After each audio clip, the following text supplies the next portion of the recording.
ನರೇಂದ್ರ ಮೋದಿ ಅವರು ದೊಡ್ಡ ದೊಡ್ಡ ಭಾಷಣ ಬಿಗಿತಾರೆ. ಏನೋ ನಾವು ಸ್ವಚ್ಛ ಆಗಿದ್ದೀವಿ ಇದು ಮಾಡಿತ್ತ. ನಿಮ್ಮ ದೇಶದ ಒಬ್ಬ ಸಂಸದ, ಅದು ನೀವು ಒಂದು ಮೈತ್ರಿಕೂಟದ ನಿಮ್ಮ ಅಭ್ಯರ್ಥಿ ಅವನ್ನ ಹೊರದೇಶದಿಂದ ತರೋದು ಎಷ್ಟೊತ್ತು ಸ್ವಾಮಿ? ಏನು ಹೇಳ್ತೀರಿ? ದೇಶ ಕಟ್ತೀನಿ, ದೇಶ ಕಾಯ್ತೀನಿ ಅಂತ ಹೇಳ್ತಿರಲ್ಲ, ದೇಶ ನೀವು ಭಾರತ ದೇಶಕ್ಕೆ ಅವಮಾನ ಮಾಡ್ತಾಯಿದ್ದೀರಿ ನರೇಂದ್ರ ಮೋದಿ ಅವರೇ. ನೀವು ಸರ್ವಸಾಮಾನ್ಯರಿಗೆ ಇಷ್ಟೊತ್ತು ಬಿಟ್ಬಿಡ್ತಿದ್ರೆ ನೀವು.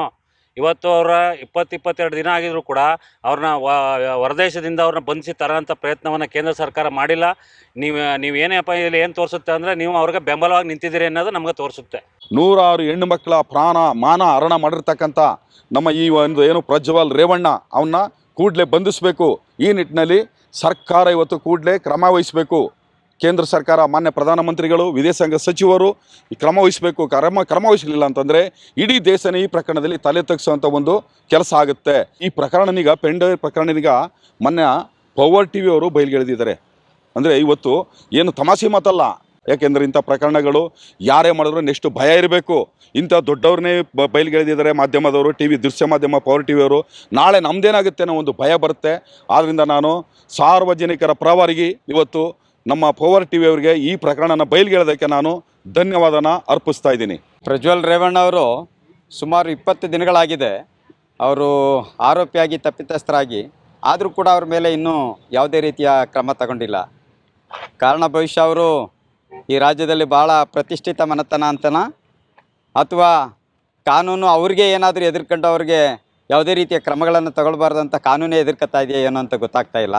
ಒಬ್ಬ ಸಾಮಾನ್ಯ ಜನರಿಗಾಗಿದ್ದರೆ, ಒಬ್ಬ ಹಿಂದುಳಿದ ವರ್ಗದವನಿಗೋ, ಒಬ್ಬ ಅಲ್ಪಸಂಖ್ಯಾತರಿಗೋ ಅಥವಾ ದಲಿತರಿಗೋ ಆಗಿದ್ದರೆ ಇಷ್ಟೊತ್ತಿಗೆ ಇಡೀ ರಾಜ್ಯಾದ್ಯಂತ ದೊಡ್ಡ ಮಟ್ಟದಲ್ಲಿ ಸ್ಟ್ರೈಕ್ ಆಗ್ತಾಯಿತ್ತು. ಪ್ರತಿಷ್ಠಿತ ಮನೆಗಳಾದ್ದರಿಂದ, ಒಬ್ಬ ಮುಖ್ಯಮಂತ್ರಿಗಳಿರ್ತಕ್ಕಂಥದ್ದು, ಪ್ರಧಾನಮಂತ್ರಿಗಳಿರ್ತಕ್ಕಂಥ ಮನೆತನ ಆದ್ರಿಂದ ಇವತ್ತು ಪ್ರಜ್ವಲ್ ರೇವಣ್ಣನ ಉಳಿಸ್ಕೊಟ್ಟಿದ್ದಾರೆ. ಜನರು ಇವ್ರಿಗೆ ಮತ ಹಾಕಿ ಕಳಿಸಿದ ಉದ್ದೇಶ ಏನು? ಜನಸಾಮಾನ್ಯರು ಮತ್ತು ರೈತರ ಕೆಲಸವನ್ನು ಮಾಡಿ ತಿಳ್ಕೊಂಡು ಇವರಿಗೆ ಸಂಸದರಾಗಿ, ಶಾಸಕರಾಗಿ ಆಯ್ಕೆ ಮಾಡಿರ್ತಾರೆ. ಅವ್ರು ಜನಪರ ಕೆಲಸ ಮಾಡಿಬಿಟ್ಟು ಇವತ್ತು ಇವರು ಅಶ್ಲೀಲ ವಿಡಿಯೋಗಳನ್ನು ಚಿತ್ರೀಕರಣ ಮಾಡೋದು, ಲೈಂಗಿಕ ಹಗರಣ, ಕೋಟ್ಯಾಂತರ ಹಣವನ್ನು ಲೂಟಿ ಮಾಡುವ ಮೂಲಕ ಅವ್ರಿಗೆ ಸರೆಂಡರ್ ಆಗದೆ ವಿದೇಶಕ್ಕೆ ಪಲಾಯನ ಮಾಡುವಂಥ ಕೆಲಸ ಮಾಡ್ತಾ ಇದ್ದಾರೆ. ದೇಶದ ಕಾನೂನಕ್ಕೆ ಇವರು ಅಗೌರವವನ್ನು ತೋರಿಸ್ತಾ ಇದ್ದಾರೆ. ಇವತ್ತು ಜಗತ್ತಿನ ಯಾವ ಮೂಲೆಯಲ್ಲಿದ್ದರೂ ಕೂಡ ಅವ್ರನ್ನ ವಾದ್ಯ ಹಿಡ್ಕೊಂಬರ್ಬೇಕು, ಸುಮ್ಮನೆ ಬಿಡಬಾರ್ದು. ಕಾನೂನು ಅಂದ್ರೆ ಏನು ಅನ್ನೋದು ಅವ್ರು ಎರುವು ಆಗಬೇಕು.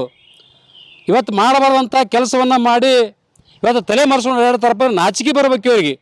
ಪ್ರಜ್ವಲ್ ರೇವಣ್ಣವರ ಪ್ರಕರಣ ಒಂದು ಅತ್ಯಂತ ತಿರುವು ಪಡೆದುಕೊಂಡಂತಹ ಪ್ರಕರಣ. ಯಾಕಂದರೆ ಒಂದು ನಾಚಿಗೇಡಿನ ಸಂಗತಿ. ಯಾಕಂದರೆ ಕಣ್ಮರೆಯಾಗಿ ಎಲ್ಲರಿಗೂ ಮಣ್ಣೆರಚುವಂಥ ಕೆಲಸವನ್ನು ಸಂಸದರಾದಂಥ ಪ್ರಜ್ವಲ್ ರೇವಣ್ಣವ್ರು ಮಾಡ್ತಿದ್ದಾರೆ. SIT ತನಿಖೆ ಅನ್ನೋದೊಂದು ಪಾರದರ್ಶಕ ತನಿಖೆ. ಈ ತನಿಖೆಯಲ್ಲಿ ಪಾಲ್ಗೊಂಡು ಏನಿದೆ ಪಾರದರ್ಶಕತನ, ಅವ್ರು ತಪ್ಪು ಮಾಡಿದರೆ ಮಾಡಿದ್ದೇನೆ ಅಂತ ಹೇಳಬೇಕು, ಇಲ್ಲಾಂದರೆ ಇಲ್ಲ ಅಂತ ಹೇಳಬೇಕು.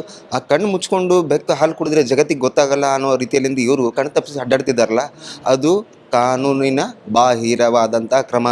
ದಯವಿಟ್ಟು ಮಾನ್ಯ ಸಂಸದರೇ, ನಿಮಗೊಂದು ಕಿವಿ ಮಾತನ್ನು ಹೇಳಲಿಕ್ಕೆ ಇಚ್ಛಪಡ್ತಿದ್ದೀನಿ. ದಯವಿಟ್ಟು SIT ತನಿಖೆಯಲ್ಲಿ ಪಾಲ್ಗೊಂಡು ಈ ಪ್ರಕರಣವನ್ನು ಒಂದು ಸೂಕ್ತ ರೀತಿಯಲ್ಲಿ ಸಹಕಾರ ನೀಡಬೇಕಾಗಿ ವಿನಂತಿಯನ್ನು ಮಾಡ್ತಿದ್ದೀನಿ.